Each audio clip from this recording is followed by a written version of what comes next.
Hi, Bahamas. How are you doing? Just a quick note based on the subject below.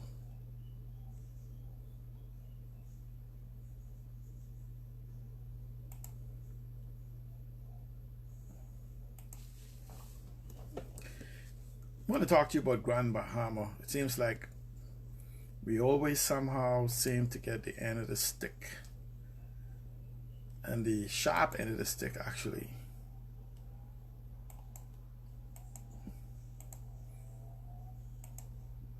Share the video if you can for me, please. Now or later. I want to talk about Grand Bahama. You know, we are in a very precarious position. You know, tomorrow we go into a 14-day lockdown. I'm one to believe that, you know, based on the behavior of the competent authority and its advisors and the accelerated nature of the COVID virus on Grand Bahama and basically throughout the Bahamas, that this is going to be a little longer than 14 days. And why do I say that? Because in the pure sense of what a 14-day lockdown is, we are not going to be experiencing that. And what do I mean by that? Well, the food stores are still going to be open, the pharmacies are still going to be open, and some minor places are still going to be open. Well, based on the protocols that we use, this generally leads to a grouping of individuals that protocols for social distancing does not occur. Let's find out how the transmission actually occurs. Now, first I want you guys to understand the enormity of what we are facing. And a lot of time we may consider 50 people or 100 people. Let's first understand, based by any general standard, about 80 to 85% of the people that has COVID-19 will show no symptoms. They will not know they have it, nor will you know they have it. 80, let's use 85% as the number. 85%. So 8.5 out of every person you know who has COVID, forget those who don't.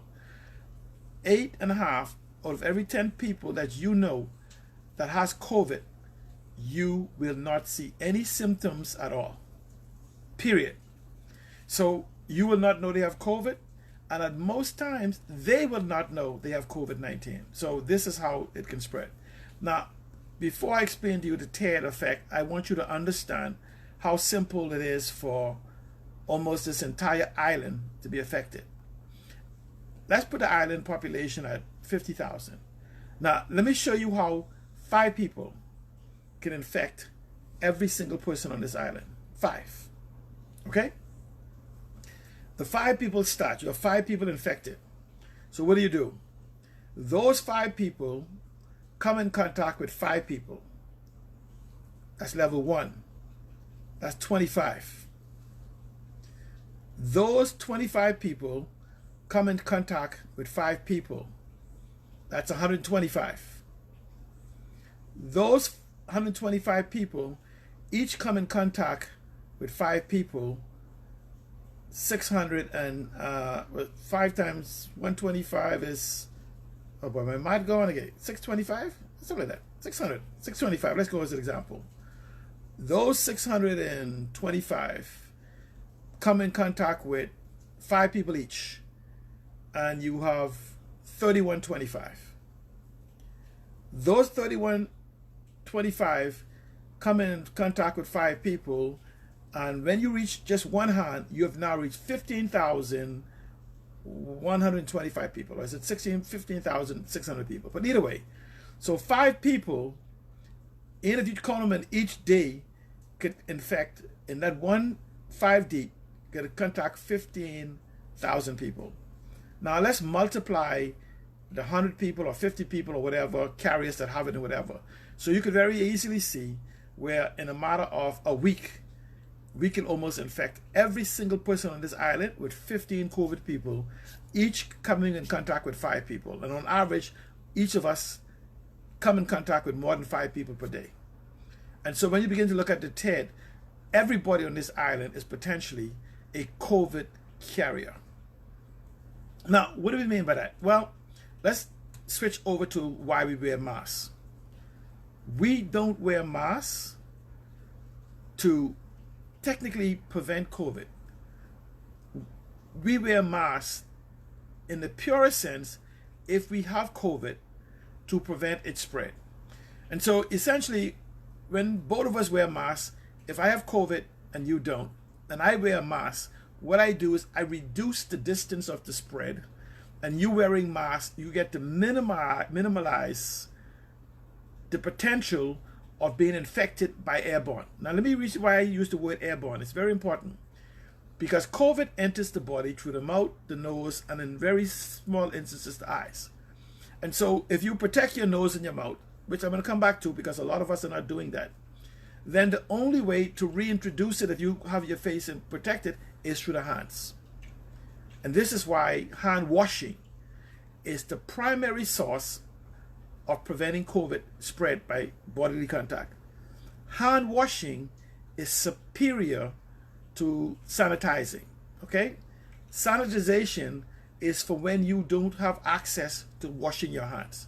And so yes, the sanitization does serve a purpose when properly applied, when properly covered, when properly done.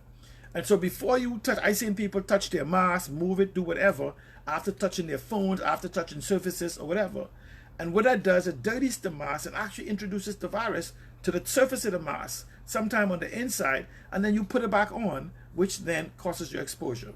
And so the only way for us to get control of this is for proper use. Not just the just wearing the mask, but proper use and care and putting it on, taking it off. I've seen at least 6 out of every 10 people that actually wear the mask below their nose, and I go, but COVID enters the nose.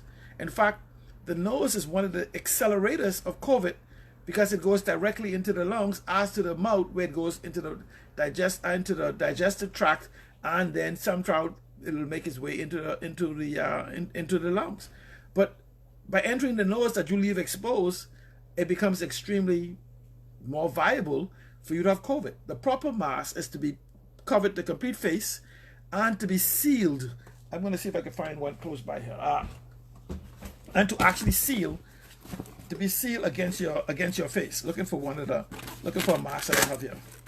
Okay, so and I have a mask here just for you to see. And so when you properly have it, it goes onto your face and it seals. And so this has a chin. And so what it does, it has a metal in here that allows you to seal it against your face, so that when you hold it, it actually stays. See how I basically don't, but it's sealed against the face, so there's no entry into the face. So when you take it off, I see people take it off, put their hand inside of here, take it off like this, put it on their chin. So here it is. You're talking to somebody with COVID, it's under your neck. This is what you do. You put it under your neck. And then what do you do next? You put it right back over your face. Right there. Inside there, contaminated.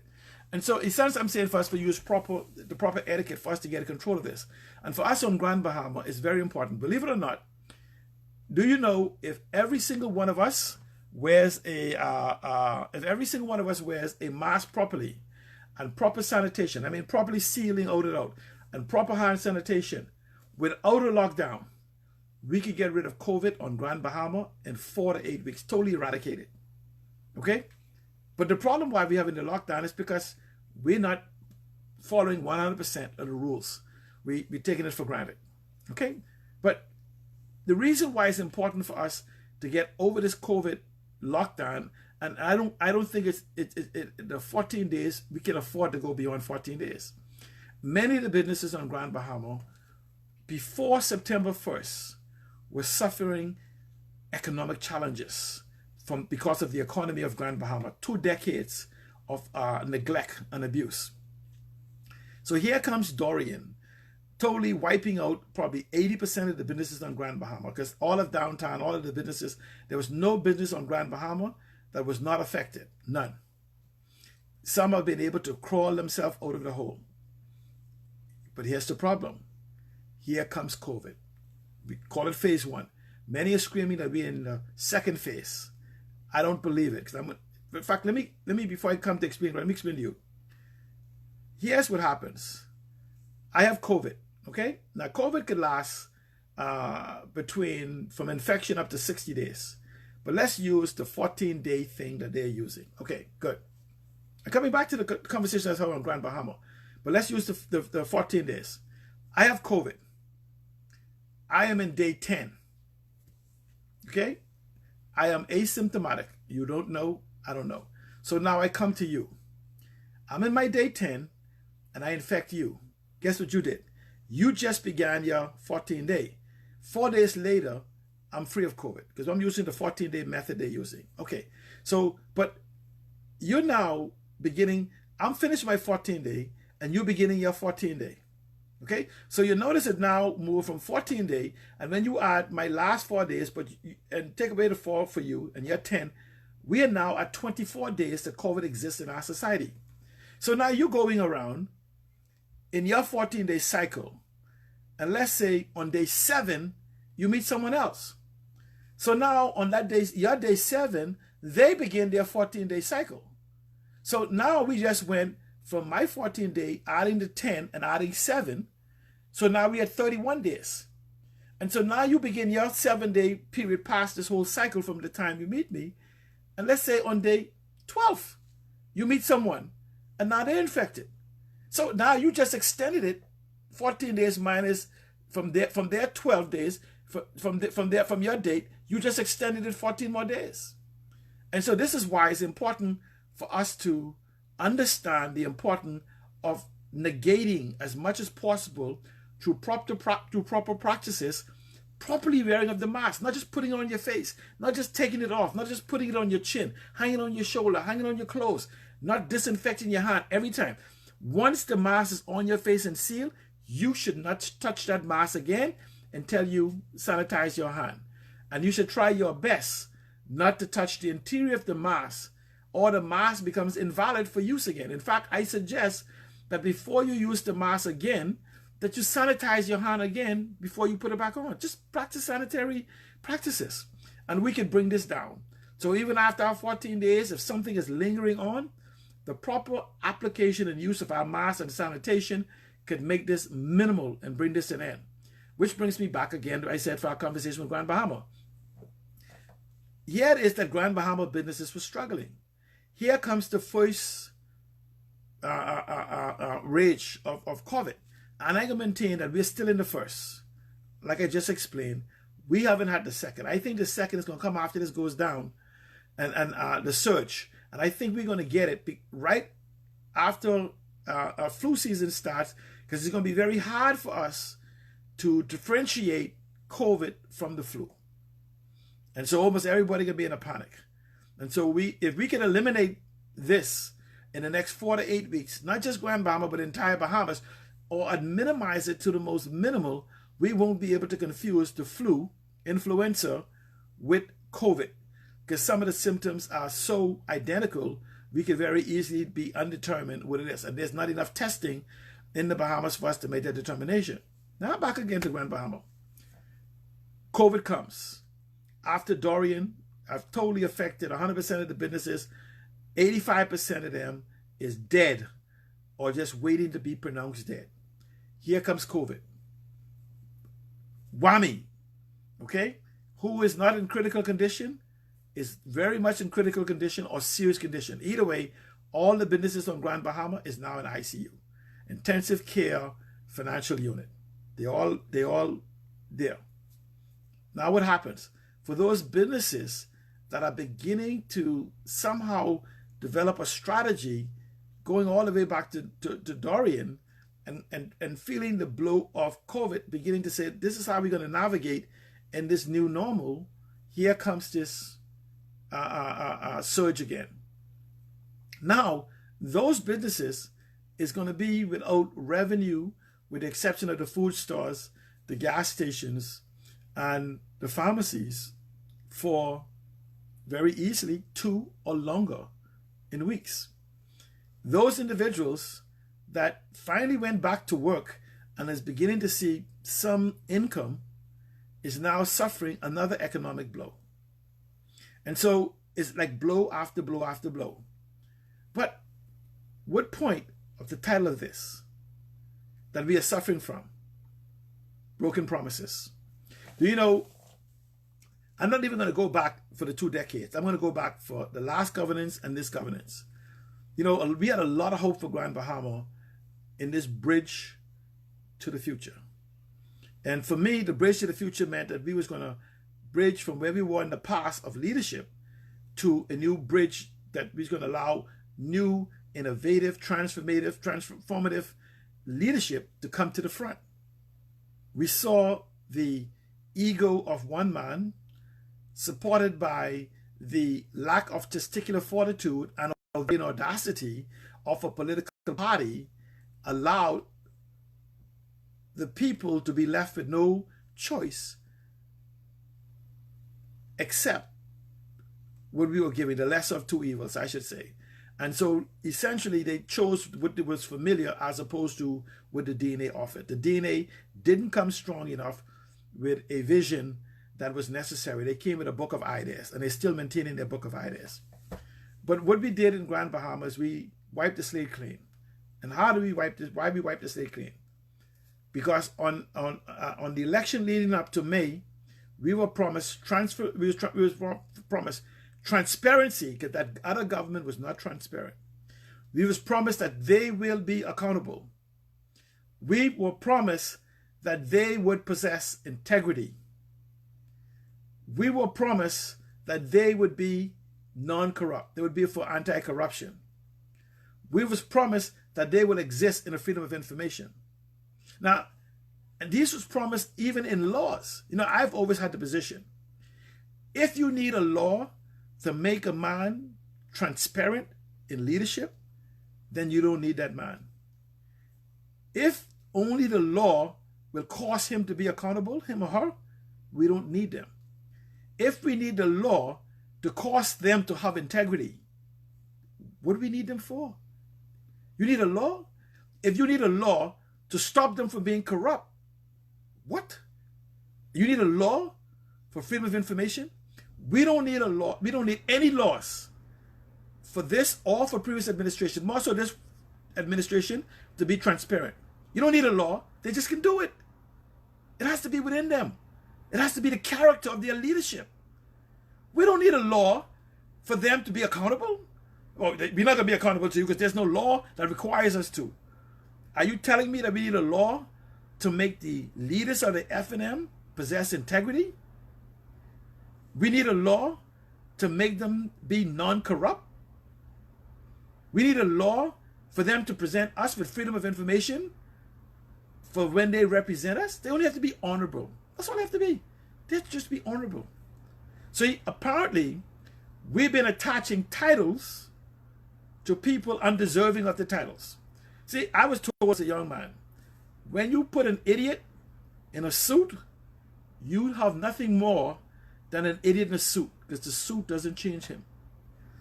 When you give an idiot a title, you have nothing more than an idiot with a title. So then ask yourself, what happens when you put an idiot in a suit and give him a title? Does he become honorable? No. You still have an idiot. You have a dressed up idiot with a title. That's the problem we have. We believe because we give people titles, it gives them some authority in some other area that they have. It doesn't. We must actually begin to send people who believe in these things before they get there. We hear the lie all the time, and I want people to understand this lie. This is a lie. And I know you quote it because somebody has said it and you keep repeating it. Power corrupts. Absolute power corrupts absolutely. Stop repeating things. It's a lie. Power does not corrupt, nor does absolute power corrupts absolutely. Power, however, reveals. Power reveals the person they pretended not to be when they did not have power. Okay? They didn't become abusive because of power. They hid their ability of being abusive. Power don't change your character. Okay? Power, however, affects your reputation. What is character? What is reputation? Reputation is what I think of you, what others think of you. Character can only be seen by one person. One, you. You're the only person who can see character. Why is that? Because character is who you see in the mirror. I'm standing on the side of you looking in the mirror. I can't see your character. However, I could judge you by your reputation. But generally, given power, you will reveal the true you. So don't tell them that. And we have to stop with these analogies. You know, we have a way of having them indoctrinate us with analogy. Crabs in the bucket. Oh, there's a black crab syndrome. Bullshit. There is no black crab syndrome. You know why? If you believe crabs behave that way, why don't you go into the bushes and see if that is occurring? In the crab's natural environment, there's no crabs pulling each other down or doing anything that you claim that happens. It is only when you put crabs in a cage that you see this whole tendency, what you call pulling down or standing on each other back. And you've been indoctrinated to say, ignore the cage, the financial cage you're in. Ignore it. And he pulling you down because he don't like you. You're not in your natural nature. You're in a financial cave. You're in a financial cage. And you're doing what? But I want you to stop for a moment. Because you don't speak the language of the crab. Have you thought for a moment that that crab at the top is actually not being pulled down? That the crab at the top is actually trying to help the crab to the bottom up, but the weight of more than one crab causes them all to fall back to the bottom because of the way the cage is designed? Think about that. See, you don't speak the language of the crab, so you are now accepting what they told you. The crabs may not be pulling each other down. That one to the top is thinking that he has strength enough to pull the others up, only to recognize the weight of all the amount of crabs they put in the bucket is causing them to be pulled back down. So the problem is not the crabs. The problem is the cage. Open the cage and put the crabs out and see if they're pulling each other down. See if they do. No, put them back in their natural environment where they have freedom.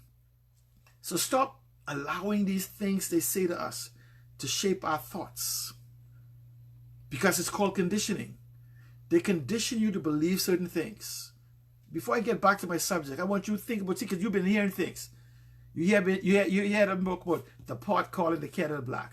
See, I want you all to stop believing these things means what they mean. Uncle Tom. I'm coming back to the pot calling the kettle black. Let's go to Uncle Tom. Do you know Uncle Tom is not a negative, but they got you to begin to think of it as negative through a show where they start using black faces and stuff? And then you start thinking of a negative. Do you know Uncle Tom was one of the things the white people, the slave masters, fed? Because Uncle Tom had no fear of the slave masters and he wanted to free the slaves. And so after they remade the story and started putting black faces on people on the stage and calling them Uncle Tom. And you changed the story of who Uncle Tom, the word Uncle Tom meant. He's just an Uncle Tom, meaning a negative. When the Uncle Tom was actually the one trying to free the slaves. You don't believe me? Google it. Stop letting people tell you things. And then you run and repeat it. And the reason why I'm telling you these things is because we allow political parties to tell us things and we repeat it as if those true. It's like what Adolf Hitler said, tell a lie enough time and they will believe it to be the truth. Now, let's go back. The pot calling the kettle black. I hear politicians all the time. The pot calling the kettle black. Think about this. This is the true story of the pot calling the kettle black. There was a pot on the stove next to the kettle. And the pot looked over at the kettle and said to him, "My, you're so black and dirty and sooty." And the kettle stopped for a moment and says, "'Tis not me that you see, but yourself mirrored in me." What did the kettle mean by that? If you go back to those days, the pot was this black, dirty, sooty pot. And the kettle was the shiny metal that was always clean and polished. And so what the kettle was telling the pot was, the person that you're calling black and dirty is actually you, because you're seeing yourself, because I'm polished like a mirror. You don't believe me? Google it. Find the true story. And I'm saying is that we allow people to keep telling us these things. And I see it so much in the Bahamas that we don't understand. We accept things and we don't question anything. I believe there's a simple thing that we can do, Trust, but verify. Trust, but verify. But back to Grand Bahama. Transparency, accountability, integrity, anti-corruption, freedom of information. We haven't gotten it. Okay. The next question we have. You remember the promise? Ecotourism in Grand Bahama. We're going to be buzzing. Jobs going to be have to import people. Technology and industry in central Grand Bahama. Cultural and heritage tourism in West Grand Bahama. That's the F&M promise for 2017. You don't have to believe me. Just go get their manifesto and see for yourself the promises made. It's all over the internet. But sometimes we don't like the pain of being lied to, so we kind of block it out. Anything but the truth is a lie. Now, your question you have to ask yourself, how do you tell? It says, a lie is a comfort to a fool. How do you determine if the person is calling you a fool? Very easily. Two things you must ask when a person makes a promise. The first question, do the person making the promise have the ability to fulfill the promise? That's the first question. If the person making the promise lacks the ability to fulfill the promise, they're calling you a fool. Now, if the person makes the promise and possesses the ability to keep the promise, the next question you must ask yourself, intent. Because you could have the intent, you could have the ability, you could make the promise, have the ability to fulfill the promise, but you have no intention of keeping it. Then they're calling you a fool. Now we have to ask ourselves, did the F&M have the ability to keep their promise? You should ask your MP that. Every single one of your MPs. And ask them, if you did have the ability, why haven't you kept it? Because it must be mean that you didn't have the intent. So either they must have the intent and the ability. So if they have both of them, they've called us a fool. If they only have one of either two, they've called us fools. How long are we going to be called fools? How long? For 2 decades, we have allowed them to hide, to cooperate with an organization that has had its knee on the neck of Grand Bahama for over 2 decades. The Grand Bahama Port Authority. I can't breathe. Grand Bahama Port Authority, we can't breathe. Grand Bahama Port Authority, we can't breathe. Please take your knee off the neck of Grand Bahama. And for those of you who like to use the thing saying, help yourself, do something about it. I want you to go look back at George Floyd. When authority have their knee on your neck, when you try to resist, they also have the authority to kill you.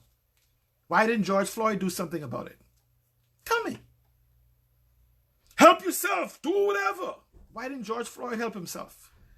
Because they have the authority. But there's a second knee on our neck. 2 organizations have been taking turns with putting a second knee on our neck through cooperation called the PLP and the F&M. So for 2 decades, through cooperation, we've had 2 knees on the neck of Grand Bahama. We can't breed PLP. We can't breed FNM. We can't breed Grand Bahama Port Authority. Take your off our necks, please.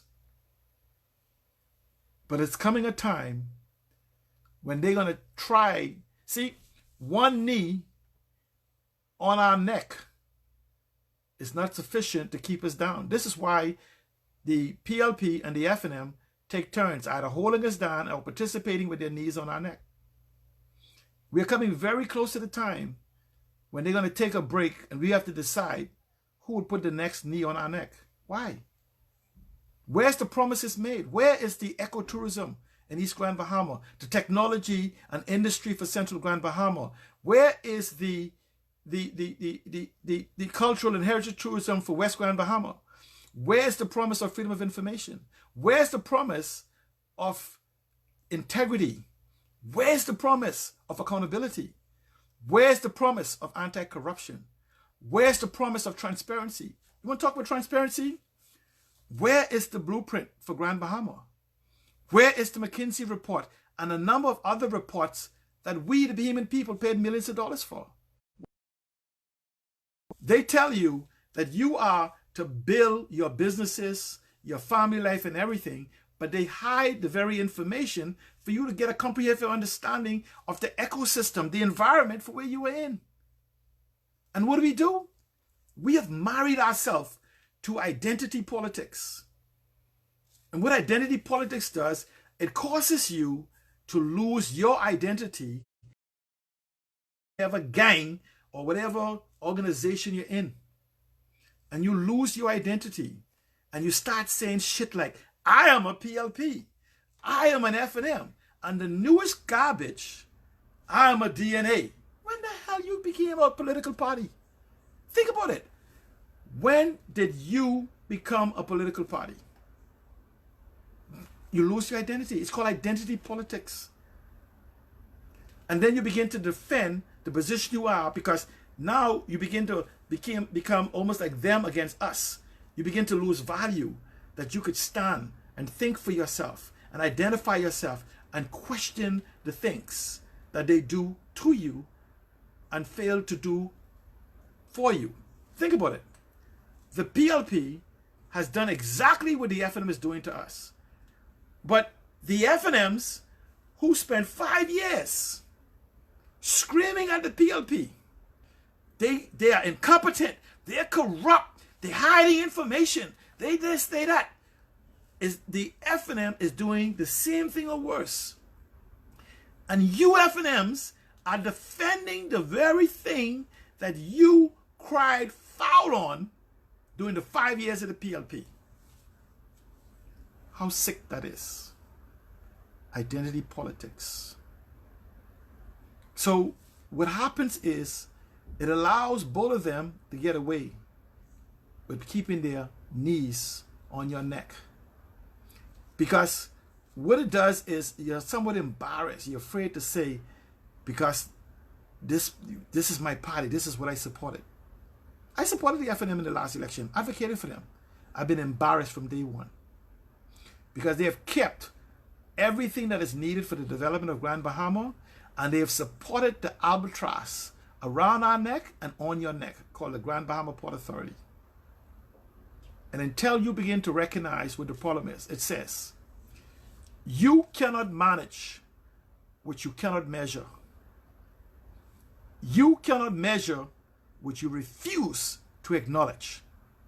Until you begin to acknowledge the truth that for the last 2 decades, the Grand Bahama Port Authority, the Progressive Labour Party, and the Free National Movement have served us no purpose on this island.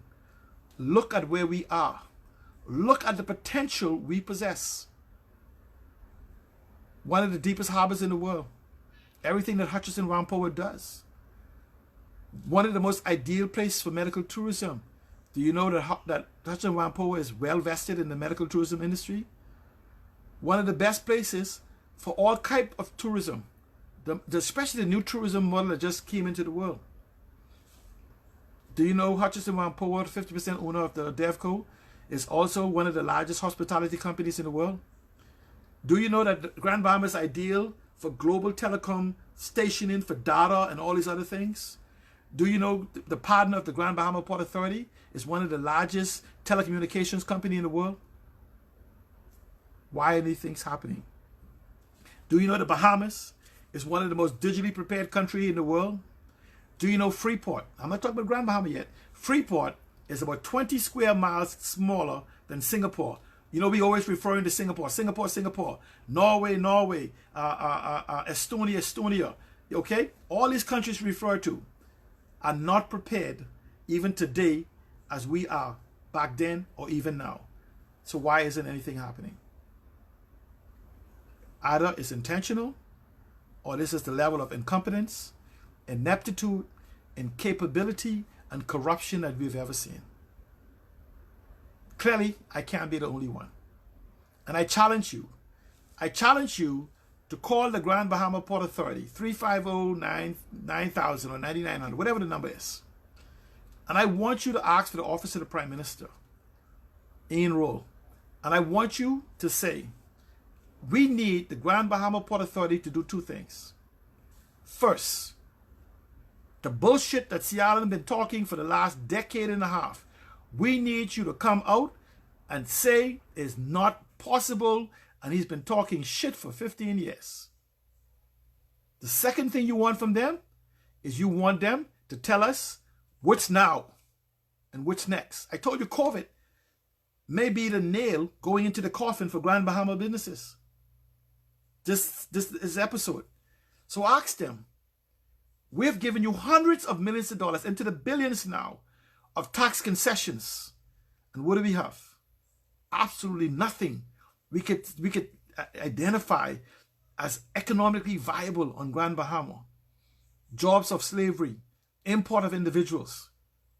What are we still holding on to them for? Technically, the Grand Bahama Port Authority only exists in the minds of the indoctrinated. Because if you come to my house for peas and rice, and I take out all of the peas, how could I say to you, I'm giving you peas and rice? Well, the Grand Bahama Port Authority, by virtue of the Hawkesbury Creek Agreement, is a combination of things. It's the power company that is not supposed to be making profit. Every year, for at least a decade or two, the power company has made a profit. That's not how it's supposed to happen under the Hawkesbury Creek Agreement. The Grand Bahama Port Authority has sold off all the assets. I tell you, come over for dinner. We're going to have peas and rice and steak and broccoli and coleslaw and potato salad. And when you show up, I put white rice on the table. And you said, but what about the other things that's supposed to come at this dinner? I said, I sold them all. But it's still dinner. It's peas and rice and pretend that the steak is there, and pretend that the potato salad is there, and keep pretending that all the things this meal is supposed to be is there. That's what the Grand Bahama Port Authority is. White rice. Not even salted. The Hawkesbury Creek Agreement needs to be followed. It's a beautiful agreement. The beauty about the Hawkesbury Creek Agreement, it's law. The Hawkesbury Creek Agreement has not been modified. Don't mind them talking about, the Hawkesbury Creek Agreement being extended. The Hawkesbury Creek Agreement have not been extended.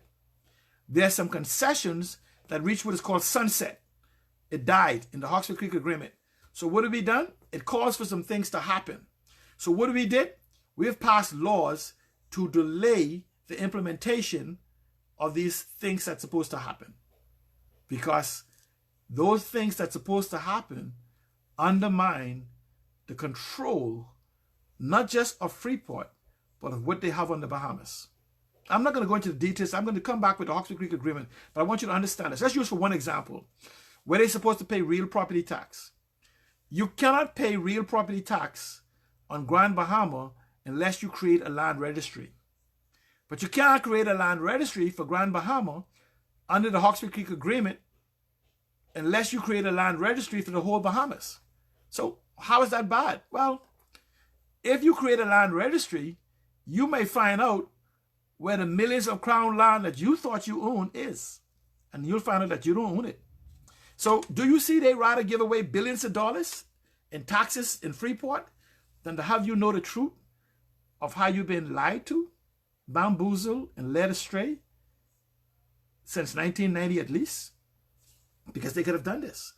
The Hawkesbury Creek Agreement says that no law should apply to Bahamians in Freeport that doesn't apply to Bahamians everywhere.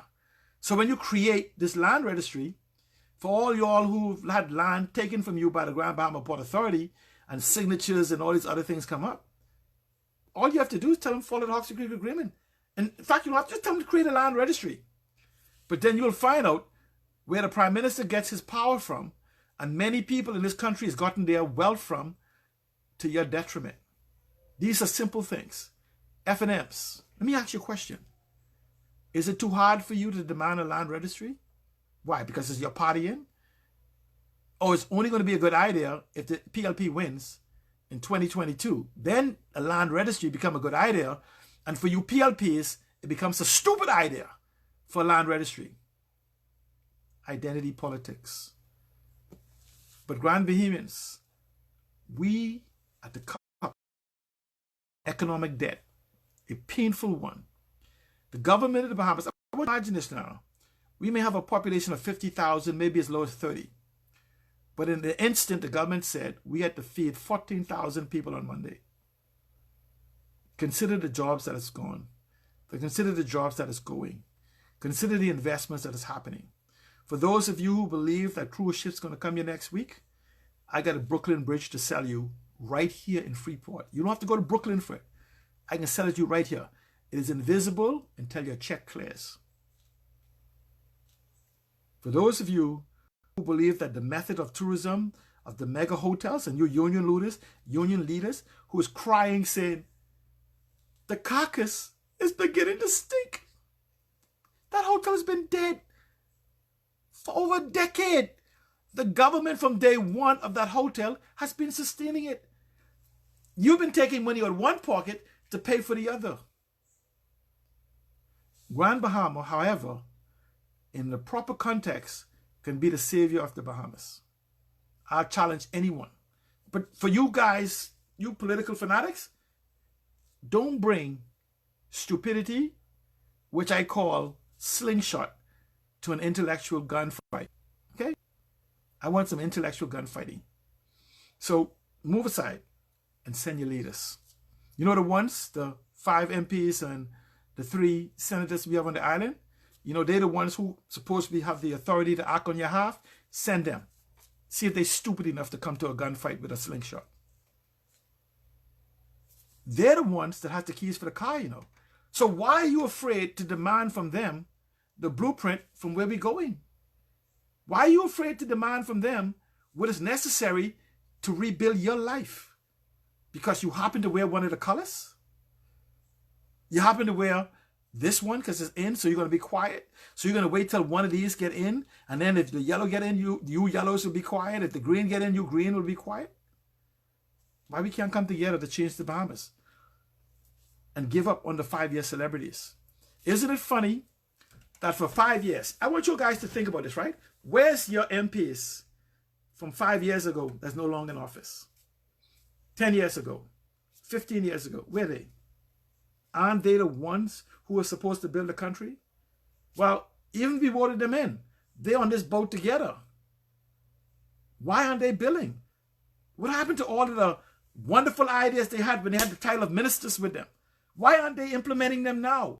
Why aren't they here speaking up for you? Why aren't they? What happened? They lost their intelligence when they lost the title of MP? Seriously? Think about it. We've been played. We continue to be played. The Bahamas is one of the most wealthiest countries in the world. In fact, Grand Bahama has such potential. Do you know, I'm going to talk about this later. Do you know, in revitalizing the tourism product, implementing the digital platform for what they say they can, they don't have the ability. Let me tell you something. I won't even go into the digital people because people I was helping to turn on their phone in April of 2017 is now telling me they're going to build a highway to the future using technology. And today, They can't install an app on their phone without help, but they're going to bill you into the future. Tell them to release the digital report. Do you know for GIBC, that bullshit company that came here, even after they went bankrupt, we paid them $50,000 a month, I think for almost up to a year, to produce a blueprint that was mediocre, 10th grade level at best? Yes, we paid them. Why? I told you from day one, I said to you, the company will not last 6 months. It went out of business in 5. I told you the other 2 companies that they talk about digital will never even open up. They haven't in 2 years. I don't know anything else but technology. Technology is my first language. English is my second. Why do we keep allowing ourselves to be lied to and bamboozled? The Prime Minister and the government of the Bahamas promise you a green economy, an orange economy, a blue economy, a knowledge economy, a conceptual economy, and a digital economy. Have you seen the blueprints in the last 4 months for it? Have anybody talked about what is going to be implemented, how it's going to be implemented? We need to demand that, because those 6 economies is exactly what I've been preaching. I've been using those words when most of these guys didn't even own cell phones or smartphones as you know it. They just came up with this whole thing. Now they're using these buzzwords. You know, I watched Parliament today and the other day, and I see every day they farming. One day, the minister's saying one thing. Some people post some things on social media. The next time in the House of Assembly, he's repeating these things. Like Jeff Lloyd, blended learning, and we're going to do this, and virtual learning, and digital learning, and this air phone is revolutionary. How does someone tell you that they're going to build you a road and then tells you, I don't even know how to use my cell phone. My grandson have to do it for me. You in the vehicle driving us into the future and say you don't know what the future look like? But we somehow overlook these things. Madness. But again, Grand Bahama is in the economic throes. We are moving to debt. We must use the next 2 weeks in the silence of our home to cry out to our government and demand from them, we want the blueprint of what's now for us and what's next.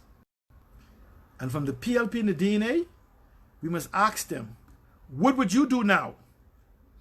And what would you do next? And when the PLP and the DNA says, well, we don't have the wheel, I say to you, if they don't have the information today, especially the PLP, because they Her Majesty loyal opposition, supposed to be government in waiting, not someone waiting to be government. See, we should have the PLP as government in waiting, and the DNA just be waiting to be government. But both of them sitting around waiting to be government. Because how could you then criticize something where you lack the information to come what you're criticizing? Never oppose anything you can't argue for. Never argue for something you can't argue against. It means that you lack the comprehension to address the issue you speak to. And so if the PLP is screaming now that everything the FNM is doing wrong, tell us what you would do right. Trust us that we have the intellectual competence to understand that you were the one that provided the solution while the FNM couldn't. Prove yourself. Show us you're ready to govern on day one. The FNM through action is showing their level of incompetence, their level of incapability, their level of ineptitude. They're showing it us every day. For those of you who believe that you religious fanatics who believe that you should have faith, can you imagine people are starving to death and you telling them that's because you don't have any faith? You really believe that faith alone works? Then why don't we lock you in a cage? And I want you to sit there in that cage and say you're going to have faith that God is going to remove you. Just sit there. Let me come back in a few years and check, see if your faith alone got you out of that cage. Stop misusing religion. Stop misusing these quotes. See, we become a nation of quotes, quotes, quotes, quotes. Feel-good quotes. We have activists and other people they're more about, what do you call those people? Motivational speakers. They're good at retweeting, and God said this, and Miles said this, and TD Jake said that, and all these other things. Just a bunch of quotes. They make you feel good while you perish. Religion is supposed to be about relationship. You know, religion resists. God didn't come from a religion. It's not a subject, though. You can stick to Grand Bahama. Because we have to demand what's now and what next from our government. Let's call the Port Authority or the humor and ask them. I mean, I can tell you the Port Authority is a bankrupt institution. I challenge Ian Roll, Nicole Colbrick, Philshaw Grant, and what's the other lady name who used to do Focus Forward show? I challenge them to call me out on this. The Grand Bahama Port Authority is a bankrupt organization. The McKinsey report said so. Bankrupt. Bankrupt of ideas. Bankrupt of abilities. And COVID has rendered you bankrupt of finances. Because you used to get your money from the water company. That's why you're rushing to sell us salt water. I'm waiting till some lawyer has the testicular fortitude or ovarian audacity to sue you for the millions of damages you have done to people home by pumping salt water into their houses. I want you to deny that you knew from 2008 the potential for salt water intrusion to destroy all the water tables. And you did nothing from it from 2008 till 2020. For 12 years, you did nothing. You made no preparation for this eventuality. The Army Corps of Engineers and others did the study.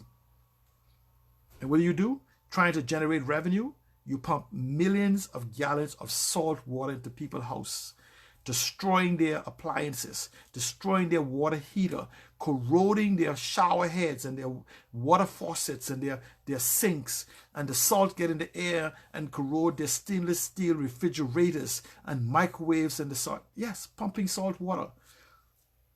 You are licensed to deliver potable water, not salt water. And that's what you did. Saline water, salt water, and you're bankrupt. So you had to run to try to force people to buy salt water. Then you hijack international NGOs about you paying them to, you said, this is what the Port Authority said, they're paying these NGOs to do the water. I see no record of that on their returns in the US. You know, when you give them donations and other things, you know, this ain't like our NGOs in town where they go take care of family, friends, lovers, finances. They actually have to be accountable.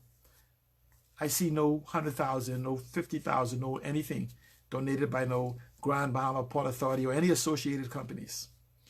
And if you did, I would like for you to call a press conference with them, state the amount you paid for the water, and have them acknowledge it. Put it on the record. But we do know that you're responsible for millions of dollars of damages to people's homes. I won't even begin to talk about the health for those who become desperate enough to consume the water and elevate their particular level. For those who had to go to those pumps and you had to put extra chlorine above the standard because you anticipated that they may have to come with dirty buckets and dirty barrels. So you increase the chlorine level for them to drink and cook with and do whatever. Do a press release. Call me a liar. Y'all do a press release for everything else. Call me a liar. Let's have the conversation. People, you can go to people's houses and see it. I can show you where I live. The corroded pipes and the rusted refrigerator. Did you really believe that I got up every morning and threw salt water on the refrigerator so it could begin to rust? You believe that I took a stainless steel sink and faucet and make it rust? The microwave or in the bathroom and the faucets would begin to corrode and whatever else? That I did it to prove my point? And how did the other top thousands at home, why did they do it? I'd like to know. The water heaters. Pump salt into a water heater into the element and see if it doesn't build up and cause the water heater to overheat and damage itself. In restaurants and places, pumping salt water through ice makers and other things. all by the Grand Bahama Port Authority. Failure to lead, failure to prepare. This is in the Grand Bahama Port Authority first, second, third, fourth, fifth hurricane. These are ongoing things. But we as Grand Bahamians continue to allow them to stifle us and our growth. I'm not going to run on much longer. All I'm asking you to do is stop taking the lies and the promises. Let's move to holding them accountable. Your current MPs and those seeking to be MPs, tell them to define which now and which next, because we're not getting a definition. COVID lockdown finishes in 2 weeks. What do we do then? What could we expect economically? If you don't demand, you get nothing. I'll tell you another point in ending. Power concedes nothing without a demand. My dear fraternity brother stated that. Power concedes nothing without a demand. To that I add, power concedes nothing to the demand of an emasculated constituent. You cannot demand anything from me on your knees. You cannot demand anything without your knees. So, though power may concede to a demand, it does not concede to the demand of an emasculated constituent. So if you want to make the demand, you must stand up. We must stand up as a collective. We have a unique opportunity to not sit at somebody else's table. Grand Bahama, there is people that is capable and well aware of what Grand Bahama is and what is needed. But because of identity politics, they have allowed you to marginalize them. It isn't only me. I'm one of them. But identity politics have allowed them to marginalize you, me, us. So I'm asking you, please, let's stand together and demand more from our leaders and from this facade of what is left called the Grand Bahama Port Authority. Thank you for listening to my rambling. Thank you for joining me once again. I love you, Grand Bahama, and I'll never stop loving you. I love you, Bahamas. I really do. I will fight to the death that we become what we were meant to be from the date of our creation. Let's do this together. Thank you once again, and good night.